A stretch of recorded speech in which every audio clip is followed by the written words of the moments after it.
আমি আমার সবচেয়ে পছন্দের সিরাম ইউজ করব।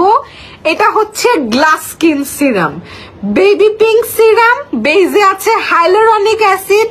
স্কিনে দিলে স্কিনটা একদম প্লাম্পি হয়ে যায়, ইনস্ট্যান্ট যে গ্লাস স্কিন এফেক্ট, এটা আপনি এই সিরাম ইউজ করলেই বুঝতে পারবেন। এবং এটার মধ্যে দেখেন রোজ পেটাল দেওয়া আছে, রোজ পেটাল দেওয়া আছে এবং এই রোজ পেটালটা কিন্তু কোরিয়ান রোজ পেটাল, চাইনিজ রোজ পেটাল না।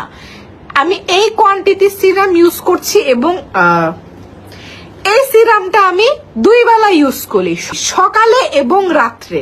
এবং এইটা পোর টাইটেনিং এর জন্য এত ভালো, যাদের ফেসে বড় বড় পোরস আছে, হালকা পাতলা স্পট আছে, সানট্যান আছে, তারা এটা নিয়ে নেবে। দেখছেন এই যে স্টিকি হয়ে গেছে না, সিরামটা স্কিনে অ্যাবজর্ব হয়ে গেছে। এটা একটা গ্লাস স্কিন সিরাম। এটা খুব ভালো একটা সিরাম, যাদের ফেসে বড় বড় পোরস আছে, স্পট আছে, স্কিনটা ঝুলে গেছে, স্কিনটাকে টান টান করতে চান, তারা এটা নিয়ে নেবেন। এই যে দেখেন সিরাম লাগানোর পর স্কিন আরো চকচক করতেছে।